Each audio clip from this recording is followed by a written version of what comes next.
Abram was born in Ur of the Chaldeans. His father, Terah, moved the family to Haran. When Abram was 75 years old, God called him to leave Haran and go to a land he would show him, Canaan. God made a powerful promise to Abram. I will make you into a great nation. I will bless you, and all peoples on earth will be blessed through you.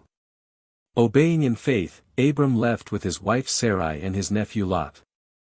They journeyed to Canaan, where God appeared again and confirmed the promise of land to Abram's descendants. Due to a famine, Abram and Sarai went to Egypt. Fearing for his life, Abram told Pharaoh that Sarai was his sister. Pharaoh took her, but God sent plagues. Once the truth came out, Pharaoh sent them away. Abram returned to Canaan, rich in livestock. His and Lot's herdsmen argued, so they separated. Lot chose the fertile plain of Jordan, near Sodom, while Abram remained in Canaan. God reaffirmed his promise. After Abram rescued Lot from kings who had taken him captive, God made a covenant with Abram in Genesis 15, saying, "Look up at the sky and count the stars, so shall your offspring be."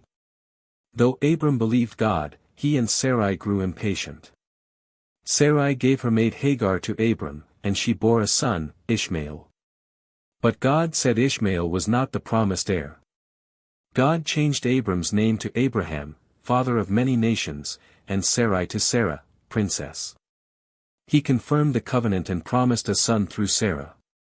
One day, 3 mysterious visitors came to Abraham. He welcomed them warmly. They told him that within a year, Sarah would give birth to a son. Sarah laughed, as she was 90 years old.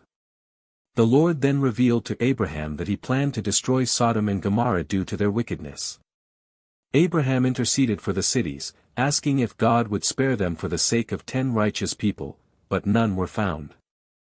Lot was rescued by 2 angels, and Sodom and Gomorrah were destroyed with fire and sulfur.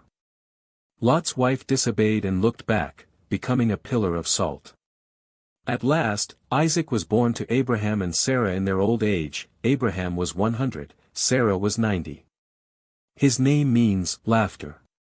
God tested Abraham's faith by asking him to sacrifice Isaac.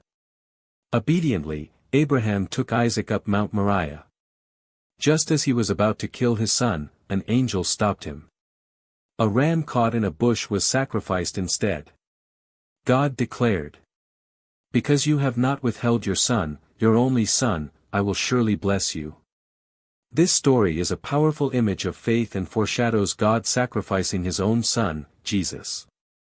Sarah died at 127 years old. Abraham bought the cave of Machpelah to bury her. Later, Abraham arranged a marriage for Isaac, sending his servant to find a wife from his homeland. Rebekah was chosen by God and brought to Canaan. Abraham died at 175 years old. He was buried next to Sarah.